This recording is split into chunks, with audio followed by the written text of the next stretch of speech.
finalement, tous autant qu'on est, patron learning, ce qu'on va chercher, hein, c'est pas les heures de formation, c'est comment on se rapproche du terrain, comment on fait en sorte que la formation soit partout. Se former en permanence, voilà, c'est quand même notre sujet. Bonjour à tous, bienvenue dans ce nouvel épisode du Learning Club. Aujourd'hui, je suis ravi de t'accueillir Céline.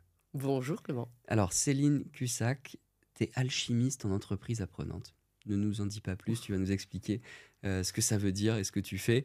En tout cas, certains te connaissent peut-être puisque ça fait 20 ans, un petit peu plus de 20 ans que tu travailles dans le monde de la formation, du learning, des RH, conseil, entreprise, entrepreneuriat. C'est ce qui a guidé ton parcours, qui continue Oui. de le guider.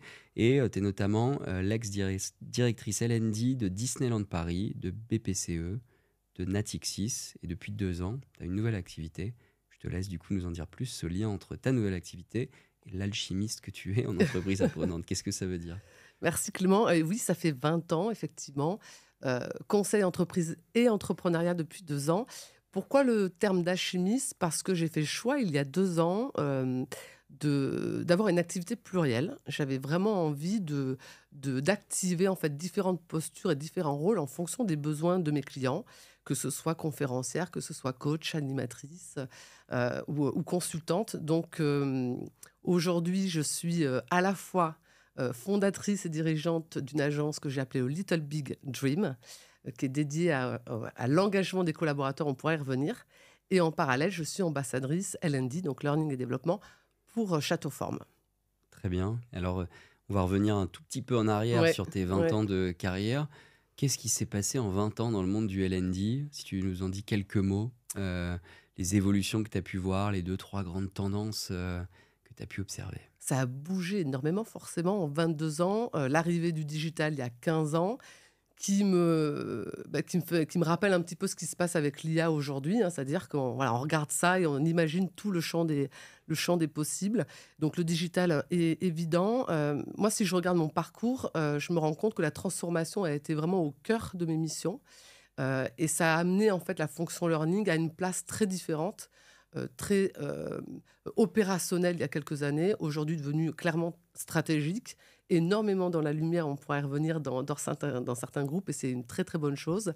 Euh, voilà, avec l'IA aujourd'hui, c'est une révolution à la fois sur les sujets qu'on aura à traiter, mais surtout sur la manière dont les équipes formation peuvent et devront probablement travailler. Donc, et puis, on y reviendra peut-être, mais l'envie, je trouve que l'envie, le désir, le besoin d'apprendre a beaucoup bougé aussi ces dernières années. En tout cas, moi, je l'ai mis au cœur de mes missions pendant les 20 dernières années, et ce qui m'a amené aussi à créer l'activité que j'ai aujourd'hui. Ouais, bah, le e-learning a permis de démocratiser l'accès Oui, à tout moment, je complètement. pense. Et Complètement. l'IA, de peut-être personnaliser plus la formation. Oui, On ouais, espère aller ouais. plus vite. Ouais, avec aussi une notion de liberté, je pense, au milieu qu'offre des nouveaux usages. Ouais, ça a bougé, et c'est un terrain de jeu assez exceptionnel. C'est la raison pour laquelle je suis restée dans ces missions pendant 20 ans. Ouais. Ouais, et on va parler aujourd'hui d'un thème qu'on n'a encore jamais évoqué dans le Learning D'accord. Club. Alors peut-être une petite bribe a été évoquée à un moment, mais c'est les personas et la Mhm. façon d'adapter la formation à des profils. Ouais. Alors quand on le dit comme ça paraît simple, ça paraît évident. Certains qui nous écoutent doivent se dire mais on le fait déjà. Mais concrètement, comment ça marche? Comment on organise la formation de cette manière? Je Mm. veux bien t'entendre sur le sujet parce que c'est en préparant ce podcast qu'on se Ouais. disait il y a une vraie méthode derrière et il y a un vrai apprentissage qu'on va avoir qui est que le salarié va être bien plus satisfait quand en général la formation est adaptée. Oui, oui, le sujet des personas, c'est le sujet de l'audience, de à qui on s'adresse finalement. Euh, c'est sûrement nouveau, voire inconnu pour certains responsables de formation en fonction de leur secteur, en fonction de la maturité de la formation dans leur entreprise. Je te coupe une seconde, mais le mot persona est souvent très marketing d'ailleurs. C'est souvent plus dans la Mais vente, dans le complètement, marketing. complètement. Ouais. Et c'est pas anodin, parce qu'aujourd'hui, l'objet même de la formation est un produit de consommation. En tout cas, on s'autorise beaucoup au sein de la communauté learning à envisager la formation comme un objet de consommation. Et ça a été amené par le digital. Donc la question, c'est de se dire finalement quels sont les différents salariés, collaborateurs que l'on a au sein de l'entreprise, comment on peut servir leurs besoins et ou leur envie d'apprendre. Et donc, on va se préoccuper de leur profil. Alors, il y a des profils métiers, c'est-à-dire finalement quel poste ils occupent. On embarque très vite derrière les profils de compétences, quelles compétences ils ont, quelles compétences ils ont besoin d'acquérir. Euh, Assez récent, enfin, en tout cas, les dernières années, on s'est aussi préoccupé du profil d'appétence pédagogique. C'est finalement comment les salariés ont envie d'apprendre, peuvent apprendre en fonction de leurs préférences. C'est là où sont arrivés les usages, le digital, le self-care, le self-service. Et finalement, si on voit que certains salariés aiment apprendre en autonomie, à des heures qu'ils choisissent, alors on va mettre à leur disposition un certain nombre de contenus, de ressources qu'ils vont pouvoir piocher.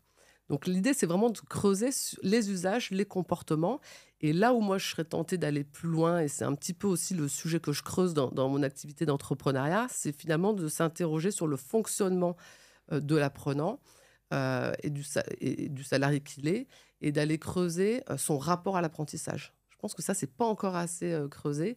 Et c'est de se dire, est-ce que le collaborateur, lorsqu'il apprend, il est plutôt dans une zone de confort, dans une zone d'effort? Est-ce qu'on a un collaborateur qui finalement est excité à l'idée d'apprendre ou en a peur? Moi, je crois que ces 3 dernières années, depuis que je me suis lancée dans l'entrepreneuriat, j'ai jamais autant appris et j'ai jamais autant remis en question et interrogé mon rapport à l'apprentissage. Et en fait, c'est pas évident. Et je pense qu'on a beaucoup de salariés qui ne sont pas à l'aise avec l'idée de l'apprentissage, ou en tout cas qui ont besoin qu'on les aiguille sur pourquoi il est intéressant d'apprendre, qu'est-ce qu'ils vont en faire. Est-ce que c'est pour juste cocher une case de compétences et savoir bien faire leur job? Est-ce que c'est le chemin de l'apprentissage qui est intéressant et qui les excite? Donc voilà, donc le désir d'apprendre, je trouve qu'il est hyper intéressant à creuser. Et là, on peut commencer du coup à personnaliser, oui, des contenus. Ça, on sait plutôt bien le faire grâce à toutes les plateformes qui existent et grâce à l'intelligence artificielle. On sait maintenant faire en sorte que nos machines en interne fournissent les contenus que le salarié veut consommer. Euh, mais au-delà de ça, personnaliser, pour moi, c'est aussi voilà, remettre du sens en fonction de l'histoire du salarié. Alors, c'est très bien tout ça. Et en Mm. t'écoutant, je me posais la question que se pose peut-être un responsable formation qui t'écoute. Comment on démarre d'une feuille blanche, une entreprise de 10 000 salariés? J'ai des populations sur le terrain, des populations dans les bureaux, sur à peu près tous les métiers qui peuvent exister. Comment cible le contenu pour des populations dédiées que je vais avoir identifiées, et deux, va chercher les usages de chacun, peut-être par génération, par métier, etc. C'est quoi la méthode? C'est Mm, mm. des enquêtes terrain Alors, c'est rare de C'est partir dur. d'une page blanche Ok. dans une entreprise de 10 000 salariés parce que généralement, il y a déjà plein d'initiatives qui ont été mises en Comment je place. restructure tout ça? Euh, Moi, j'aime bien partir ça peut paraître assez évident, mais en tout cas, moi, ça a toujours été mon point de départ, c'est de travailler la raison d'être de la formation, la vision que l'on a de la formation, c'est-à-dire quelle place on veut donner à la formation. Soit on est sur une formation qui permet d'acquérir une compétence pour bien tenir son job, ok. Soit, et ou, hein, il peut y avoir les deux options, mais on est sur la formation au service de l'innovation. Et déjà, on ne place pas du tout la formation au même endroit. D'un côté, on est sur la formation ressources comme un moyen. De l'autre, on est presque sur la formation comme un modèle d'entreprise. En tout cas, il y a un modèle managérial, un modèle collaboratif. Donc déjà, moi, je partirais de ce point de départ-là. Et ensuite, surtout, cartographier ce qui existe. Parce qu'encore une fois, je pense qu'on ne part pas de rien. Et après, c'est vraiment partir des compétences. Donc, souvent, ou en tout cas, on peut faire le pari que l'entreprise est équipée de skills cards, de référentiels de compétences, à commencer à mapper ces jobs au travers des compétences, de regarder aussi. Moi, j'ai beaucoup travaillé chez Natixis avec ce qu'on appelle le workforce planning. C'est des équipes qui sont dédiées au mapping des compétences et de regarder les compétences qui vont émerger, que l'on peut avoir besoin dans le futur, que l'entreprise n'a pas encore, dont elle doit se doter, avec le choix d'aller les chercher à l'extérieur, ou, et nous c'est le choix numéro 2 qu'on a fait à l'époque chez Natixis, c'est d'aller chercher les compétences en interne, et donc d'aller travailler sur la mobilité, et donc de reconvertir certains salariés, et on va sur ce qu'on appelle communément, nous, le reskilling, c'est-à-dire qu'on rescale vraiment des collaborateurs. Ça a fonctionné. Ça a fonctionné. Il y a eu C'est de toujours la très, question qu'on se ouais, il pose. y a eu de très très belles reconversions. Ça a été un gros chantier sur 3-4 ans. Et ça s'est fait non pas que au sein de la formation, mais bien au contraire, c'était un programme en fait RH porté par le DG.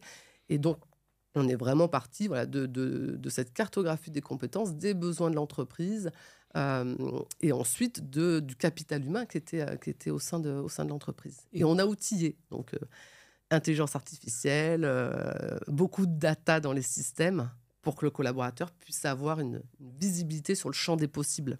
Ok. Et quand on pense personnalisation, on pense souvent format. C'est peut-être pas que ça, la personnalisation. Contenu, Ouais, podcast, contenu et vidéo, quoi, en format. ligne. Ouais, contenu et Est-ce qu'il y a un format. format que tu vois se démarquer ou est-ce que là, pour le coup, c'est vraiment, ça va peut-être être ta réponse, ça dépend vraiment de la population. On dit souvent qu'il faut proposer plein de formats différents. Est-ce que c'est le cas partout? Est-ce que c'est un vrai sujet? Oui, je pense que la variété, elle reste intéressante et nécessaire. Peut-être que l'écueil, c'est de trop proposer. Je pense qu'on est beaucoup de directeurs, directrices learning à avoir constaté qu'on proposait beaucoup de contenu et qu'on crée presque l'effet inverse, c'est-à-dire que finalement le collaborateur se retrouvait un petit peu acculé par, c'est comme quand on est sur Netflix et qu'il y a trop de propositions, au bout d'un moment on ne choisit même plus, on est un peu envahi. Donc plus on propose de formats pour un même contenu, on peut prendre le risque de noyer le collaborateur. Donc c'est là où c'est intéressant que le système, le LMS, ou voilà, l'outil qu'on met à disposition puisse filtrer et finalement te proposer à toi un certain nombre de formats, à moi d'autres, et on ne voit pas en fait forcément tout le champ des possibles. Mais c'est pas simple comme Ouais. réponse. Et j'allais venir au sujet des outils. C'est quand même essentiel. Si t'as pas le bon outil, c'est très compliqué du coup de pouvoir proposer de la personnalisation. Mm, mm. Toi qui as testé, j'imagine, plein d'outils, qui maintenant plus vraiment dans le monde corporate, donc qui peut peut-être Mm. parler sur certains outils. Qu'est-ce qui est bien, pas bien? Qu'est-ce que tu vois en ce moment comme outil qui permet de bien personnaliser? Est-ce qu'il y en a qui sont vraiment Alors moi le top j'aime. du top? Non, mais elle est terrible, en fait, ta question. Pour avoir participé, animé ou témoigné dans différentes On tables est très rondes sur les transparent sur outils, les concurrents. Tous en les fait, concurrents sont cités dans ce podcast. oui, Donc, oui, oui, ouais. Mais je peux citer ceux avec qui on a travaillé ok. et c'était très chouette. Mais en fait, ça dépend tellement des outils déjà en place, de la maturité de la RH et de l'entreprise sur les usages.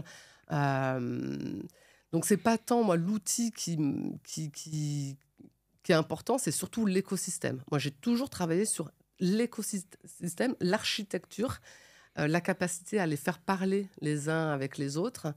Moi, je me souviens, à l'époque, on avait superposé différents outils parce qu'on voulait que ce soit très friendly. On voulait surtout que la vitrine soit hyper efficace. Donc, en termes de choix, je dirais de choix prioritaires, la vitrine, pour moi, est Mm. importante. La puissance de la puissance de la data et de comment on utilise la data en Comment on remonte le back-office, comment contenu? on remonte le contenu et comment en coulisses on peut utiliser la data. Euh, non, mais s'il faut en citer un, Vas-y, non, avec vas-y. qui on a travaillé chez Natixis qui était très chouette, et c'était un peu à leur début, c'est NeoBrain. Et ça nous a permis justement de proposer aux collaborateurs la possibilité de se voir proposer des postes qu'aller ouvrir en fonction de ses compétences, de ses appétences et de son projet professionnel à court moyen terme, et de se voir proposer des formations en lien avec ce projet, ce poste auquel il pouvait postuler. Donc il y avait un système qui fonctionnait bien, c'était il y a quelques temps. Maintenant, Donc NeoBrain, pour ceux qui ne connaissent pas, une talent plateforme, comme on ouais, les appelle, c'est ça? ouais, c'était en, ouais, C'est ça. c'était en 2018, donc c'était plutôt à leur Ok. début, mais qui a A explosé, énormément qui était au évolué. début Mm. de l'ère des skills, Ouais, comme on ouais. l'appelle. Mais c'est un peu une course, toujours de savoir. Je sais que dans la communauté learning, on parle beaucoup, on s'interroge beaucoup des outils. Et encore une fois, ça dépend beaucoup du contexte dans lequel il s'inscrit. Mais en tant que responsable formation, et je parle à la place encore une fois d'un responsable formation, on peut être vite perdu et on peut se Ouais. dire que tout s'interconnecte, mais est-ce que c'est la réalité? Tout le monde s'interconnecte avec tout le monde Faut, aujourd'hui. ouais. Il faut vraiment Faut regarder. énormément s'interroger sur qu'est-ce que l'on veut, où on en est aujourd'hui dans l'entreprise, La stratégie. où on en est, quelle est la vision de la formation, qu'est-ce que l'on veut en priorité. Donc chez Châteauforme, le choix a été fait justement de vraiment donner un coup d'accélérateur sur le digital. Donc il y a une plateforme aujourd'hui qui propose du contenu. Il y a du contenu d'ailleurs Headflex qui est proposé, Il me semble. et puis du contenu aussi sur mesure qui est porté en fait par des contributeurs internes. Il faut savoir que c'est 2200 talents chez Châteauforme, il y a une petite équipe formation de 5 personnes. Et ils font, eux, le choix de vraiment s'appuyer sur une centaine de contributeurs qui vont créer du contenu, qui vont diffuser du contenu, soit en présentiel, soit via la plateforme. Euh, donc oui, ça dépend beaucoup des tailles des entreprises. Si on revient sur les personas, Ouais. il y a des personas qui aiment consommer de la formation et je me mets dedans, tu vois, qui aiment Mhm. du podcast, par exemple. Moi, j'aime beaucoup écouter des podcasts pour apprendre plein de choses. Et du coup, je réponds pas à l'objectif du responsable formation de traquer un nombre d'heures et d'avoir ma petite attestation de suivi quand ce n'est pas obligatoire. Mhm. Ça, je suis potentiellement un type de persona quand on va travailler ce sujet. Et puis d'autres vont préférer avoir un tas de certifications et du coup montrer qu'ils ont fait 30, 40, 50 heures de formation. Oui. Comment tu gères ces personas nouveaux dans le monde de la formation, comme je le suis sur le podcast, pour le classique budget de fin d'année, de dire il y a eu combien d'heures de formation, combien vous avez dépensé et autres. Est-ce que c'est un sujet ou pas aujourd'hui, ou est-ce qu'il y a encore des choses à faire évoluer en termes de mentalité? Alors, c'est un sujet, tout dépend de qui on parle. Je pense que dans la communauté formation, on est de plus en plus à l'aise pour arrêter de comptabiliser le nombre d'heures. Ouais, enfin, moi, je te le dis, moi, ça me paraît délirant. Enfin, Mais je sais que ça- notamment, en fait, c'est très antinomique. On nous demande de faire de plus en plus court.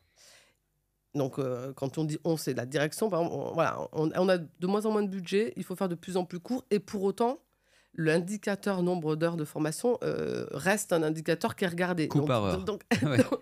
donc, ça ne fonctionne pas. Donc nous, moi, idéalement, je ne regarde absolument pas le nombre d'heures. Ce que je regarde, et en tout cas ce qui m'a toujours intéressé dans les 10 dernières années, c'était la culture, c'était les comportements, la culture, l'appétence, ce que ça fabriquait en fait comme bruit autour de la formation, et bien évidemment ensuite l'opérationnalité des collaborateurs dans leur job. Mais au-delà de est-ce qu'ils ont acquis une compétence, parce que là on retombe sur le sujet de de l'évaluation et de l'impact, on sait ô combien c'est difficile. Ce qui est intéressant de regarder, c'est qu'est-ce qui se passe en termes de culture apprenante. Donc oui, les heures de formation, bien sûr qu'elles sont encore demandées, mais on arrive à aller sur d'autres indicateurs, notamment comment on arrive à amener les collaborateurs à apprendre en situation de travail. Une entreprise apprenante, c'est avant tout, en tout cas en partie, plutôt le modèle 70-20-10. Donc c'est comment on crée un écosystème capacitant qui permet d'irriguer la formation un peu partout, donc soit en situation de travail, ça c'est le 70%, c'est là où il y a un maximum d'impact, soit au travers de collaboration, d'échanges, et là on est sur du 20%, qui est déjà très très intéressant. Et finalement, le 10%, c'est ni plus ni moins que la formation, soit en présentiel, soit en digital, où là on a un enseignement, un contenu à consommer. Et finalement, tous autant qu'on est, patron learning, ce qu'on va chercher, ce n'est pas les heures de formation, c'est comment on se rapproche du terrain, comment on fait en sorte que la formation soit partout. Se former en permanence, voilà, c'est quand même notre sujet. Alors toi qui te décris comme alchimiste de l'entreprise Oui. apprenante, en t'écoutant, je me disais, est-ce que Céline a déjà vu l'entreprise apprenante parfaite, ou en tout cas celle qui t'a inspiré à un moment donné? Est-ce qu'il y en a une ou plusieurs que tu voudrais citer? L'entreprise parfaite. Apprenante parfaite. Oui, pardon. L'entreprise apprenante parfaite, je ne sais pas. En tout cas, ce que je constate, c'est qu'auprès de beaucoup, beaucoup d'homologues, les efforts sont énormes. De notre point de vue, dans les équipes. Les directions sont de plus en plus amenées à nous mettre dans la lumière, ce qui n'était pas le cas en fait il y a quelques années. C'était une fonction qui était dans l'ombre, qui était oubliée, qui était rappelée quand il On va se le fallait. dire en toute transparence, souvent la formation c'était parfois le C'était. placard c'était en tout cas perçu comme ça il y a 10 ou 15 ans. Tout a changé et aujourd'hui c'est stratégique. Ouais, on nous appelait quand il fallait résoudre des problèmes de performance, Pas en amont. mais pas en amont. Et c'est vraiment une fonction qui a été rappelée, ou en tout cas qui a peut-être aussi fait le choix de rayonner. Moi, j'ai toujours voulu faire rayonner mes équipes, mettre la fonction formation dans la lumière. C'est pour ça qu'aujourd'hui, avec ma casquette d'entrepreneur, mon sujet, c'est l'empowerment de la fonction formation. C'est se mettre dans la lumière, montrer tout l'impact que ça peut avoir et challenger aussi les directions sur ce que peut apporter la formation au-delà d'une montée en compétences. Et ça a une puissance énorme de mon point de vue, le learning. Et finalement, les entreprises euh, qui sont dans la place en termes de culture apprenante, c'est celles qui font le pari de cette culture, de ce rayonnement. Alors moi, si je parle de l'entreprise dans laquelle j'ai un pied aujourd'hui en tant qu'ambassadrice L&D, même si mon sujet, c'est plutôt d'adresser le learning auprès des clients, pas tant auprès des salariés. Mais c'est une entreprise justement qui a beaucoup bougé ces 2-3 dernières années et qui a fait le choix de cultiver son ADN, son ADN entreprise apprenante, en allant sur la FEST, justement, en allant beaucoup, beaucoup sur l'apprentissage en situation de travail et de faire le pari de la mobilité comme étant un chemin d'apprentissage et un chemin d'évolution. Donc, Ok. on voit bien que la formation, elle n'est pas isolée. Au contraire, c'est très poreux avec tous les sujets RH. Tu parlais tout à l'heure de la formation comme acteur stratégique de l'entreprise. Mm. Aujourd'hui, le sujet quand même, c'est est-ce que la fonction de formation est assez haut placée pour avoir un impact dans des décisions stratégiques? Ouais. Pas C'est quoi toujours. c'est quoi ta conviction? Souvent, c'est le DRH qui est au COMEX ou au CODIR et rarement le directeur learning. Tu as Oui. déjà vu des cas où le CLO, Chief Learning Officers? Ça peut arriver. Moi, j'ai même eu des témoignages qui m'expliquaient que le learning n'était pas forcément dans le Rattaché. giron du RH, mais à côté. Alors, à côté, ça peut être dans des BU, métiers, où là, finalement, on est plutôt au service d'un métier. Et donc, ça opérationnalise beaucoup la formation. Ça la met au service du business, mais ça peut aussi lui enlever une dimension dimension humaine et une dimension relative au modèle managériaux, etc. Donc, je ne suis pas sûre que ce soit forcément la meilleure des solutions d'être rattaché à des métiers. En revanche, être aux côtés du DRH, je trouve intéressante ce positionnement. Notamment parce que, encore une fois, ça dépend quelle place on lui donne, mais si la formation et le learning en général, je préfère utiliser le terme learning qui est un peu plus large, est au COMEX, alors la personne qui incarne en tout cas le learning a la place comment dire, a la place pour challenger la direction sur le modèle d'entreprise, les modèles managériaux, sur les grands standards référentiels autour de la performance, par exemple, peut challenger le rapport au temps, qui est quand même un vrai sujet par rapport à la formation. On demande de former beaucoup, mais il y a de moins en moins de temps. Et donc finalement, être au GOMEX, ou en tout cas dans une instance décisionnelle importante, c'est aussi être capable de challenger, être capable aussi d'être le gardien du temple, de rappeler peut-être des directions qui ont été prises, des engagements qui ont été pris, et de montrer que parfois, il y a des injonctions qui font que finalement, l'investissement formation on va possiblement dans le mur. En tout cas, les investissements formation ne vont pas donner les résultats escomptés. Donc, je trouve qu'on a un rôle assez stratégique. En tout cas, c'est comme ça, moi, que je l'ai incarné. Et c'est comme ça que j'invite les personnes que j'accompagne à incarner leur rôle. Et je suis d'accord avec toi, même si c'est encore un anglicisme, learning est plus global et plus large que Mais ça formation. embarque, Ouais, le ça embarque. 70-20, ça embarque en fait l'apprentissage.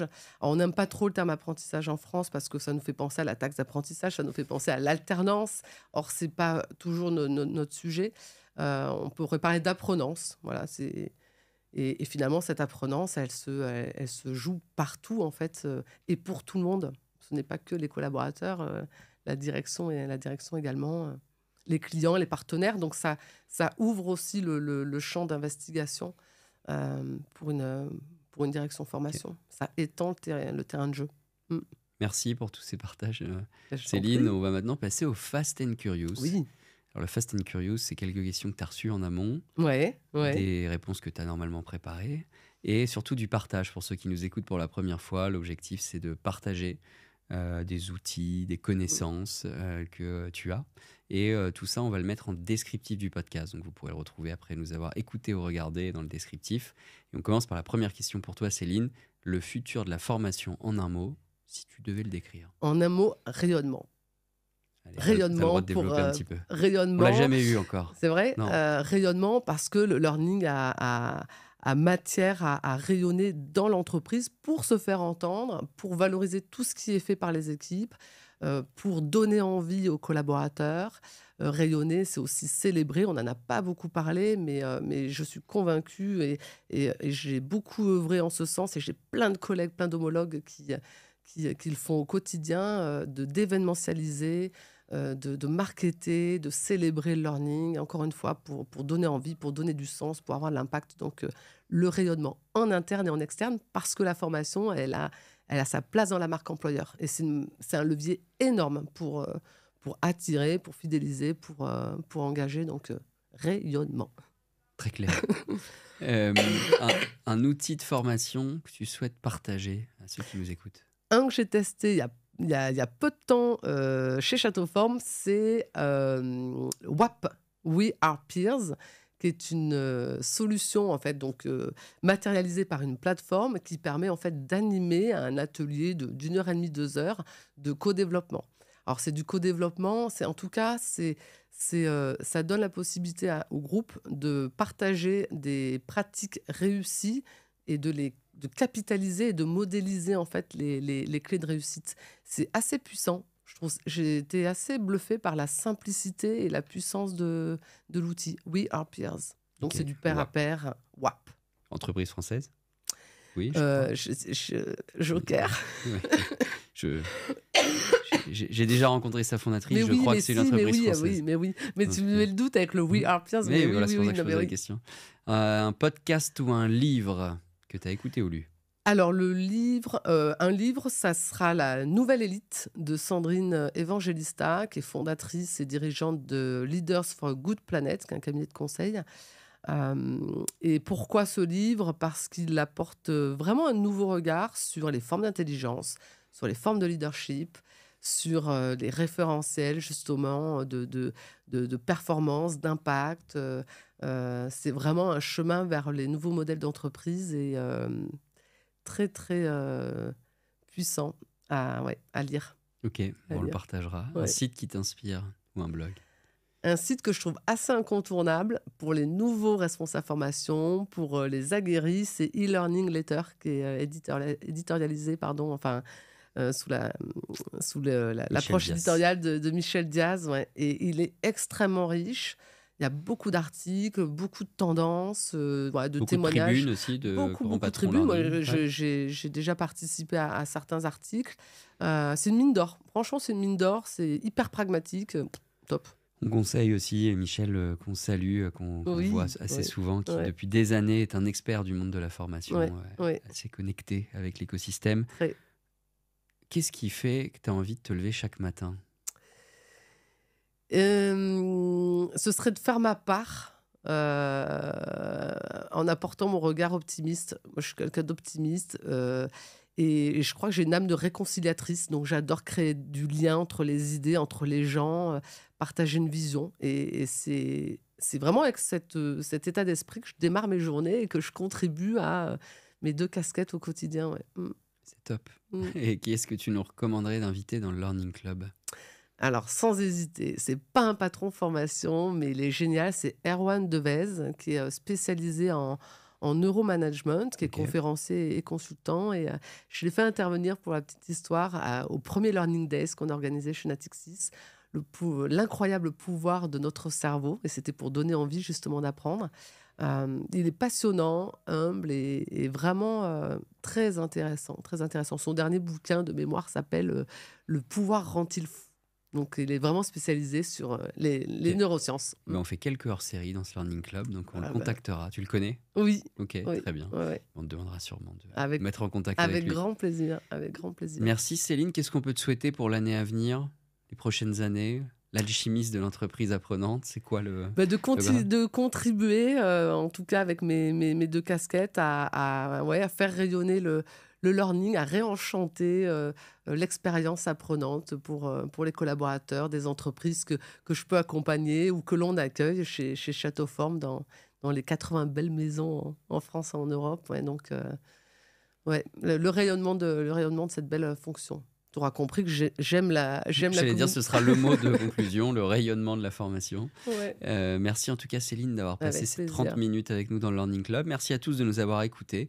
Plaisir de vous retrouver pour un prochain épisode. À bientôt.